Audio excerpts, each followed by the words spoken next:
সুপ্রিয় শিক্ষার্থীবৃন্দ, সবাইকে স্বাগত জানাচ্ছি অনলাইন বাংলা ক্লাসে।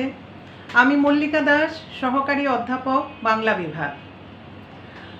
আজকে আমি আলোচনা করব তাদের সাথে যারা 2020-21 শিক্ষাবর্ষে হাজী কাশেম আলী মহিলা ডিগ্রি কলেজে একাদশ শ্রেণীতে ভর্তি হয়েছ। তোমাদের প্রথমেই স্বাগত জানিয়ে নেই।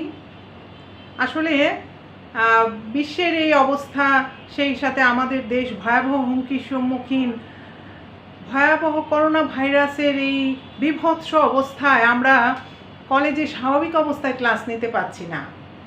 তো বাংলাদেশ সরকারের শিক্ষামন্ত্রীর অনুমোদন সাপেক্ষে আমাদের কলেজের মহান অধ্যক্ষ স্যার জনাব একলিসুর রহমান জুয়েল স্যারের সার্বিক তত্ত্বাবধানে অনলাইন ক্লাস চালু হয়েছে এবং একাদশ শ্রেণী ছাড়াও স্নাতক এবং সম্মান শ্রেণীর ক্লাস আমরা আগে থেকে নিচ্ছি।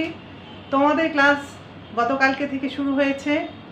তো তোমাদের সবাইকে অনেক অনেক শুভেচ্ছা জানাচ্ছি। রবীন্দ্রনাথের ভাষায়, চোখের আলোয় দেখেছিলেম চোখের বাহিরে, অন্তরে আজ দেখব যখন আলোক না হিরে। সত্যি তাই। অন্যান্য বছরগুলোতে এই সময়ে হাজী কাশেম আলী মহিলা ডিগ্রি কলেজের প্রাঙ্গণ নতুন নতুন মেয়েদের আগমনে একেবারে মুখরিত হয়ে থাকে। আজকেও যদি সেই স্বাভাবিক পরিবেশ থাকতো, তোমাদের কলকাকলিতে আমাদের কলেজ মুখরিত হয়ে যেত, তোমাদের চোখের সামনে আমরা দেখতে পেতাম।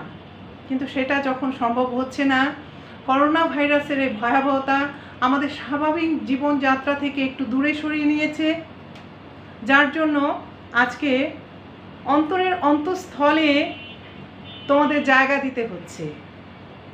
রবীন্দ্রনাথের ভাষায় আবার বলছি, অন্তরে আজ দেখব যখন আলোক না হিরে।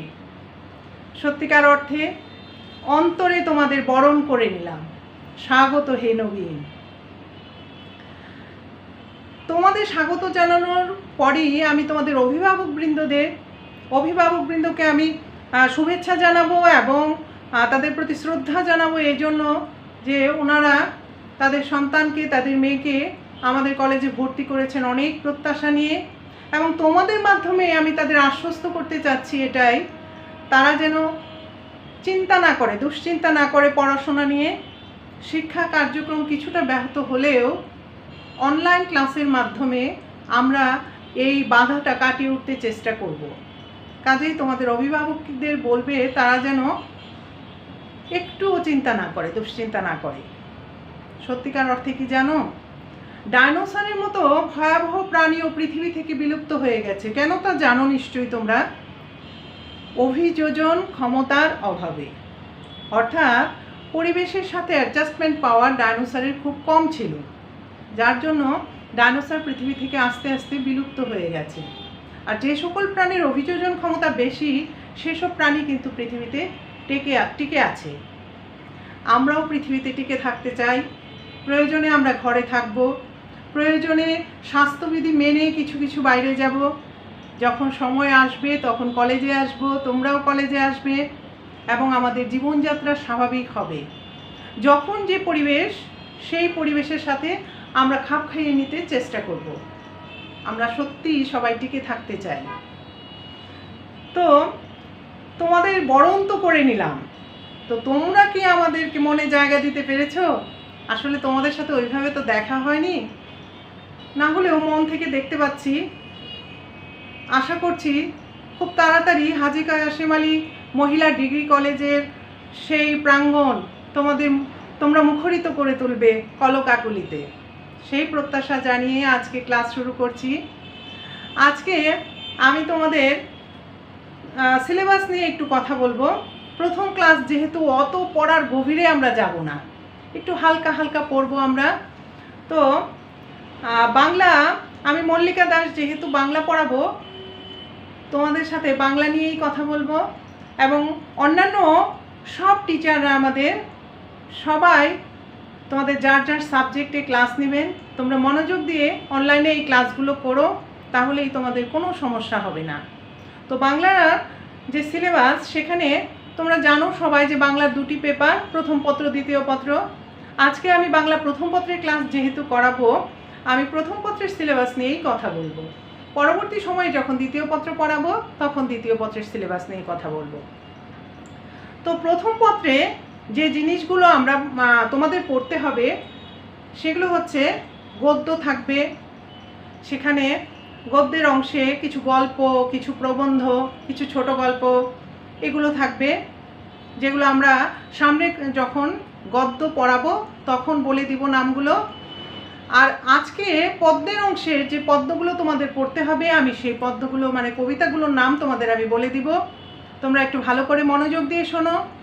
তোমাদের সিলেবাসে যে কবিতাগুলো পাঠ্য, তার প্রথম কবিতা হচ্ছে মাইকেল মধুসূদন দত্তের মেঘনাদ বধ কাব্যের অংশবিশেষ। কি বলতো?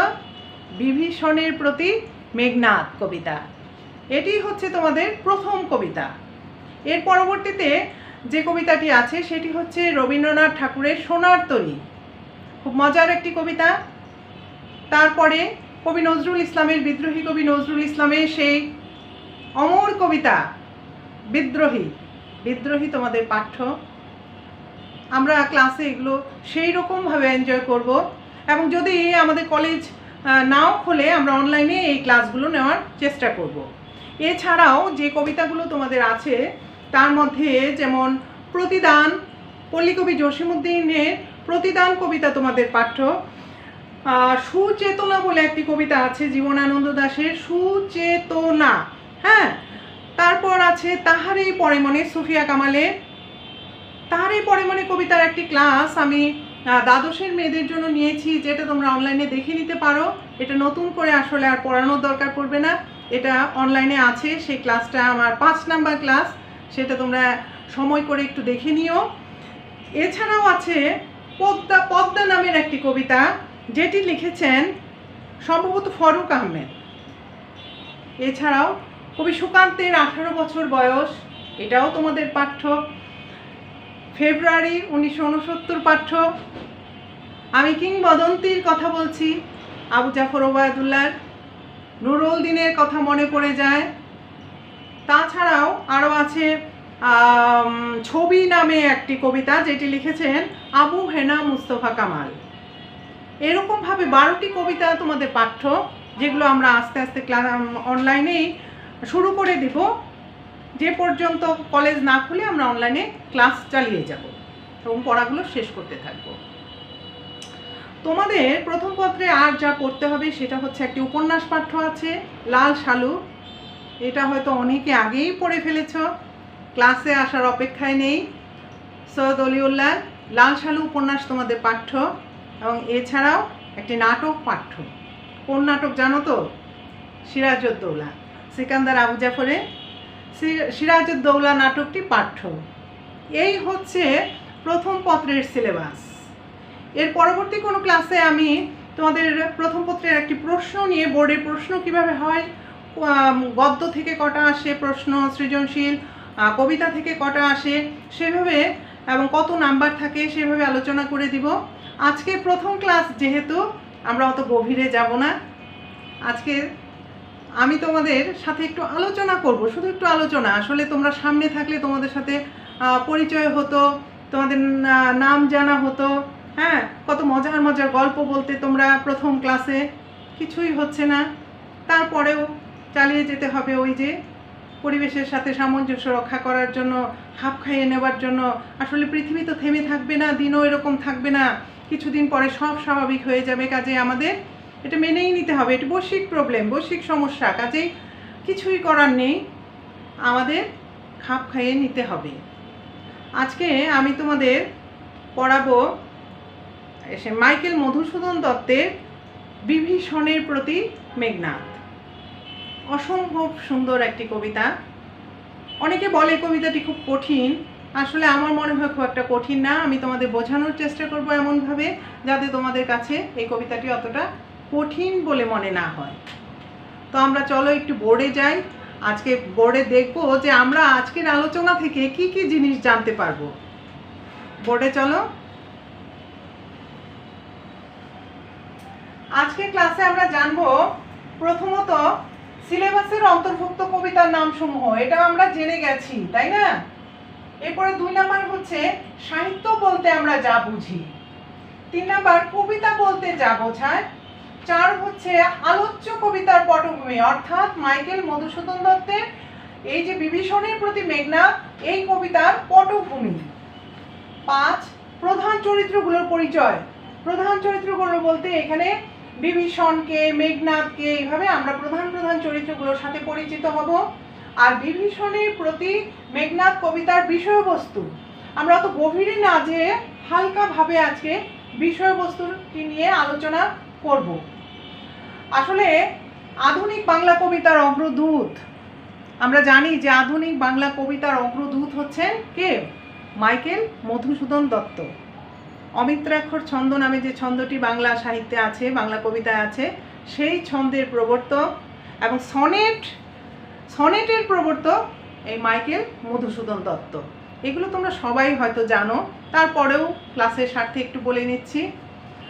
তো মাইকেল মধুসূদন দত্ত সহ অন্যান্য কবি সাহিত্যিকদের জন্ম, মৃত্যু, তারিখ, তারপরে কি বলে কাব্যগ্রন্থগুলো, এগুলো মোট কথা হচ্ছে যে তোমাদের যে পাঠ পরিচিতি এবং সেই সাথে লেখক পরিচিতি, সেগুলো নিয়ে আমি পরবর্তীতে তোমাদের একটা ক্লাস নিব এবং এখানে সহজে এগুলো মনে রাখার কিছু টেকনিক আমি তোমাদের বলে দেওয়ার চেষ্টা করব। তো আজকে এই জন্যই আমি আর কবি পরিচিতিতে গেলাম না, সরাসরি আমরা পড়ায় চলে গেলাম। তো যেহেতু সাহিত্যের ক্লাস, তাই না, বাংলা সাহিত্য, তো সাহিত্য জিনিসটা কি আমাদের একটু জানতে হবে না? অবশ্যই জানতে হবে। সাহিত্য কি তোমরা জানো বোধহয়, বলো। আজকে যদি তোমরা সামনে থাকতে আমি তোমাদের জিজ্ঞেস করতাম তোমরা সাহিত্য বলতে কে কি বোঝো, কিন্তু সেটা যখন সম্ভব হচ্ছে না, আমি নিজে একটু আলোচনা করে দিচ্ছি। আসলে সাহিত্য আমাদের সমাজ এবং জীবনের দর্পণ। দর্পণ মানে কি? আয়না। যে আয়নায় আমাদের সমাজ এবং আমাদের জীবনের মুখ আমরা দেখতে পাই। সেই সাথে আমরা এও জানি যে লেখকের মননশীল যে চিন্তা বা দৃষ্টিভঙ্গি, সেই চিন্তা বা দৃষ্টিভঙ্গির যে বহু বর্ণিল প্রকাশ, বাণীরূপ, সেই বাণীরূপই হচ্ছে সাহিত্য। ঠিক আছে? তো এই সাহিত্যের মধ্যে কি প্রতিফলিত হয়? আমাদের সমাজ জীবন, আমাদের মানব জীবন, আমাদের মনের কথা, সব কিছুই কিন্তু আমরা এই সাহিত্যের পাতায় দেখতে পাই। তো এই সাহিত্যের অনেক শাখা প্রশাখা আছে। সাহিত্যের শাখাগুলোর মধ্যে অন্যতম একটি শাখা হচ্ছে কবিতা। এছাড়াও কি আছে? গল্প, উপন্যাস, নাটক, যেগুলো তোমাদের পাঠ্য আছে। হ্যাঁ, এগুলো আমরা পরবর্তীতে আস্তে আস্তে আলোচনা করব।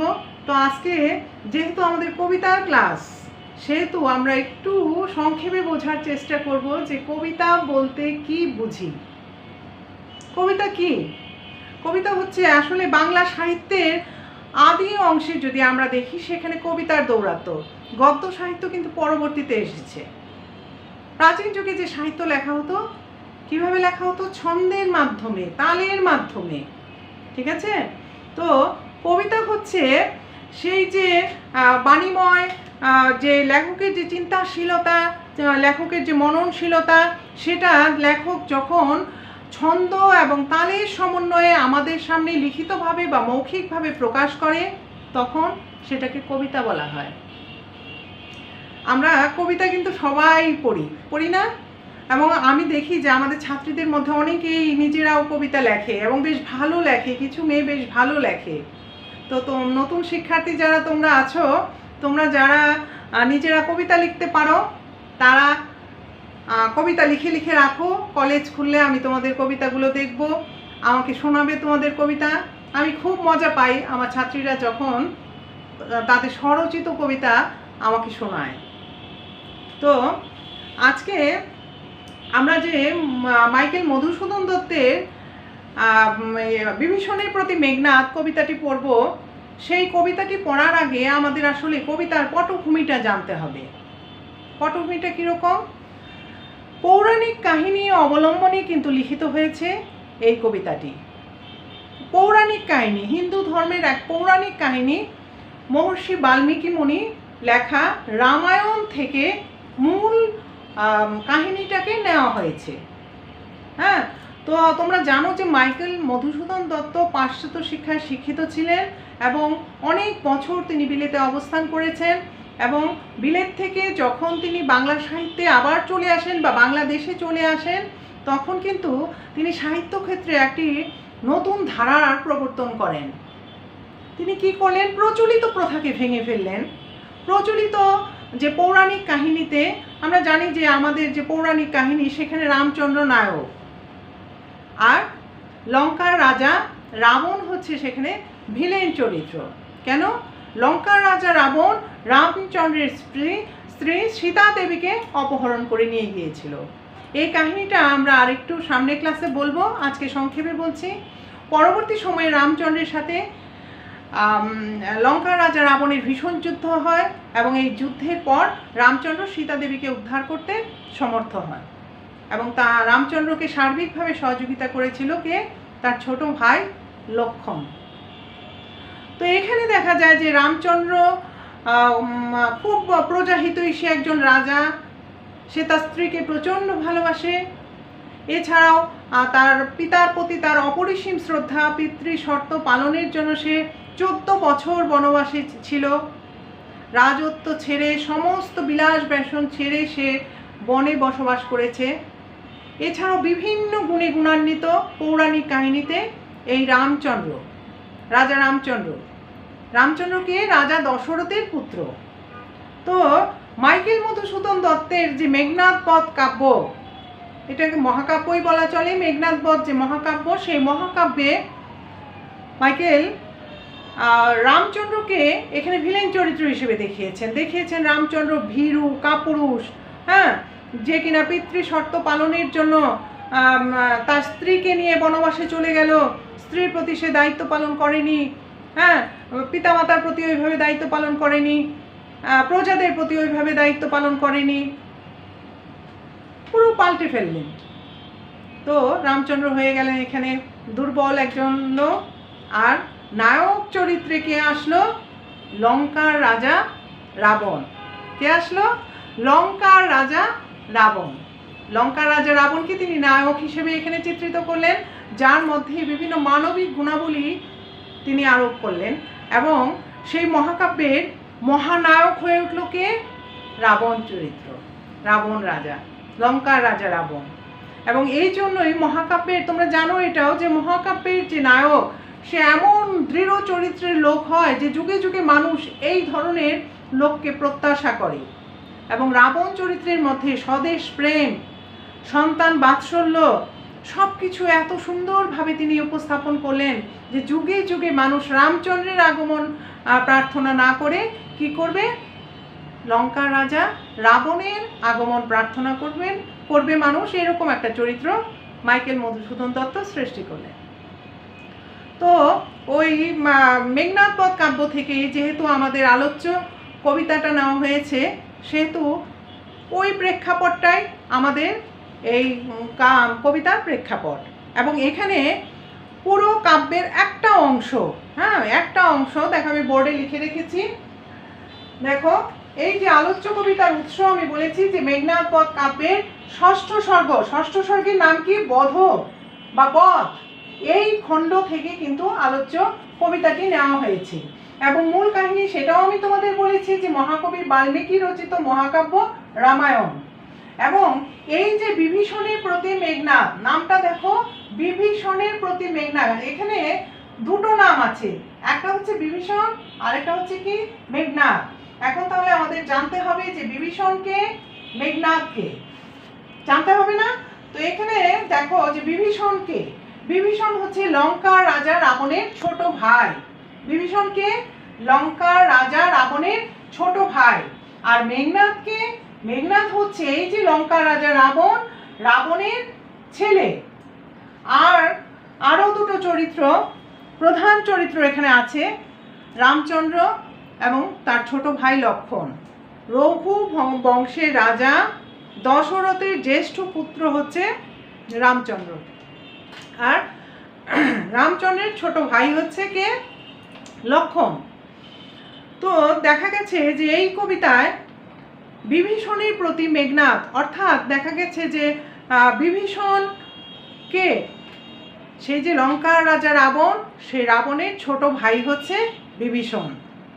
লঙ্কার রাজা রাবণের ছোট ভাই হচ্ছে বিভীষণ।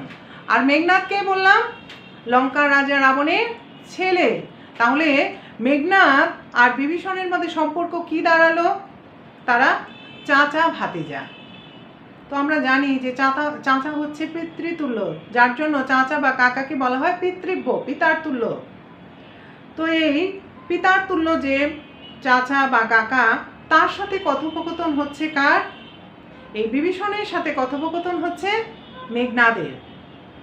এই চাচা ভাতিজার যে কথোপকথন, এই কথোপকথনটাই আমরা এখানে দেখতে পাবো। কোথায়? এখন প্রশ্ন হচ্ছে যে কি বিষয়ে কথোপকথন, কোথায় তাদের কথা হচ্ছে? সবই বলবো।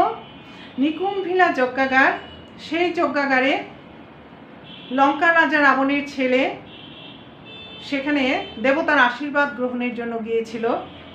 কেন? কারণ সে যুদ্ধ করতে যাবে কার সাথে? রামচন্দ্রের সাথে। রামচন্দ্রের সাথে যুদ্ধ করতে যাবে বলে সে দেবতার আশীর্বাদ করার জন্য কুল দেবতার ঘরে গেল, ঠাকুর ঘরে আর কি গেল। সেখানে সে যজ্ঞরত অবস্থায় তখন রামচন্দ্রের যে ছোট ভাই লক্ষ্মণ, সেই লক্ষ্মণ যে উপস্থিত হলো তাকে বধ করার জন্য। কাকে বধ করার জন্য? মেঘনাদকে বধ করার জন্য। কেন মেঘনাদকে বধ করার জন্য সেখানে লক্ষ্মণ গেল জানো? কারণ মেঘনাদ যুদ্ধ করতো মেঘের আড়াল থেকে। হ্যাঁ, মেঘের আড়াল থেকে যুদ্ধে তার সাথে আসলে কেউ পেরে উঠতো না। তো লক্ষ্মণ যদি তাকে নিরস্ত্র অবস্থায় হত্যা না করত, তাহলে এই যুদ্ধে জয়লাভ করা রামচন্দ্রের পক্ষে কখনোই সম্ভব হতো না, এবং সীতা দেবীকে উদ্ধার করাও রামচন্দ্রের পক্ষে সম্ভব হতো না। তো লঙ্কা রাজা রাবণের ছোট ভাই যে বিভীষণ ছিলেন এই রামচন্দ্রের অন্ধভক্ত। হ্যাঁ, ধর্মীয় বা পৌরাণিক গ্রন্থে দেখানো হয়েছে রামচন্দ্র ধার্মিক, রামচন্দ্রের অন্ধভক্ত হচ্ছে বিভীষণ। কিন্তু এখানে দেখানো হয়েছে যে বিভীষণ হচ্ছে কে? দেশদ্রোহী। লঙ্কার রাজা রাবণের ছোট ভাই, তার উচিত ছিল কি? লঙ্কার রাজাকে যুদ্ধে সহযোগিতা করা। কিন্তু দেখা গেল কি যে বিভীষণ কাকে সহযোগিতা করছে? লক্ষ্মণকে সহযোগিতা করছে। কিভাবে? লক্ষ্মণকে সেই নিকুম্ভিলা যজ্ঞাগারের পথ দেখিয়ে দিয়েছে। না হলে এখানে আসা লক্ষ্মণের পক্ষে কখনোই সম্ভব হতো না। এবং এই নিকুম্ভিলা যজ্ঞাগারে লক্ষ্মণ যখন প্রবেশ করে, তখন এই লঙ্কার রাজা রাবণের যে ছেলে মেঘনাদ তাকে দেখে অবাক হয়ে যায় এবং সে বুঝতে পারে যে এই ঘরের রাস্তা একমাত্র, এই মন্দিরের রাস্তা একমাত্র তার কাকাই জানে এবং কাকাই নিশ্চয়ই দেখিয়ে দিয়েছে। তখন মেঘনাদ খুব কষ্টের সাথে বিভীষণকে কিছু কথা বলে, যে কথাগুলো আমরা আলোচ্য কবিতায় দেখতে পাব। এবং সেখানে আমরা কিন্তু এখনো পর্যন্ত আমরা বলি যে ঘরের শত্রু বিভীষণ, বলি না? কেউ করলো মানে মীর জাফরকে যেমনভাবে বিশ্বাসঘাতক হিসেবে আমরা চিহ্নিত করি, ঠিক সেরকম কেউ বিশ্বাসঘাতকতা করলে আমরা বলি যে ও ঘরের শত্রু বিভীষণ হয়েছিস, বলি না অনেক সময়? এই বিভীষণের জন্যই আমরা এই কথাটা বলি। অর্থাৎ বিভীষণের উচিত ছিল রাবণকে সহযোগিতা করা। সে রাবণকে সহযোগিতা না করে সহযোগিতা করেছিল কাকে? রামচন্দ্রকে। এবং বিভীষণের সহযোগিতায় রামচন্দ্র এবং লক্ষ্মণ সীতা দেবীকে উদ্ধার করে, লঙ্কার রাজাকে পরাস্ত করে সীতা দেবীকে উদ্ধার করতে সক্ষম হয়েছিল। তাহলে এই যে বিভীষণের প্রতি তখন মেঘনাদের কথাবার্তাগুলো কেমন হবে? যে আমাকে হত্যা করার জন্য আমার কাকা বা আমার চাচা আমার শত্রুকে পথ দেখিয়ে এখানে নিয়ে এসেছে। এই কথোপকথন নিয়েই আমাদের এই কবিতাটি। তো আমরা আজকে প্রথম দিন আর কবিতার মধ্যে যাব না, শুধু আলোচনার মধ্যেই আমরা সীমাবদ্ধ থাকব। আমরা সামনের যে ক্লাস হবে, সামনে অনলাইন ক্লাসে আমি তোমাদের কবিতাটা পড়ে সুন্দর করে বোঝানোর চেষ্টা করব। আর তোমরা বাসায় কবিতাটা পড়ো, দু একবার পড়ে দেখো, যে যে জায়গাগুলো না বোঝো সেই জায়গাগুলো একটু দাগ দিয়ে রাখো। আমি যখন বোঝানোর চেষ্টা করব, জানি না কতটুকু পারবো, চেষ্টা করব আর কি। তখন তোমরা সেই জায়গাগুলো বুঝে নিও। এরপরেও যদি কোনো সমস্যা হয় আমি তোমাদের বলে দিচ্ছি, আমাদের ফোন নাম্বার লিঙ্কে দেওয়া থাকবে, তোমরা ওখান থেকে ফোন করবে, আমাদের কমেন্ট লিখবে বা সরাসরি ফোনে কথা বলবে। এমনকি ভর্তির সময় তোমরা কলেজ থেকে যে প্রসপেক্টাস নিয়েছো সেটার পিছনে আমাদের সব টিচারের নাম এবং ফোন নাম্বার লেখা আছে। সেই নাম ফোন নাম্বার নিয়ে তোমরা ফোন করবে, তোমাদের যে কোনো সমস্যা আমাদের সাথে শেয়ার করবে, আমরা সমাধান করার চেষ্টা করব। আর এই কবিতাটা একটু শব্দগুলো যেহেতু কঠিন আছে, কিছু চরিত্র আমাদের বুঝতে হবে, আরও কিছু চরিত্র বুঝতে হবে এবং কিছু কিছু শব্দের অর্থ আমাদের একটু জানতে হবে, যেগুলো আমি সামনের ক্লাসে একদম তোমাদের বোর্ডে লিখে সেই শব্দগুলোর অর্থ বোঝানোর চেষ্টা করব এবং তারপর কবিতাটা পড়ে মূল বিষয়টা আমরা বোঝার চেষ্টা করব, আলোচনা করে বোঝার চেষ্টা করব। তো আজকে প্রথম ক্লাসে আর বেশি আলোচনা নাই বা করলাম, আজকে ক্লাস এখানেই শেষ করলাম, পড়া এখানেই শেষ করব। আর তোমাদের সবার মঙ্গল কামনা করি, সবাই সুন্দর জীবন লাভ করো, সবাই সুস্থ থাকো। যেহেতু বাংলাদেশ সরকার শিক্ষা প্রতিষ্ঠান বন্ধ রেখেছে, সেহেতু তোমরা আর বাইরে বেশি বের হও না। বাইরে যাওয়ার প্রয়োজন পড়লে স্বাস্থ্যবিধি মেনে বাইরে যেও। তোমরা সবাই ভালো থাকো, সবাইকে নিয়ে সুস্থ থাকো।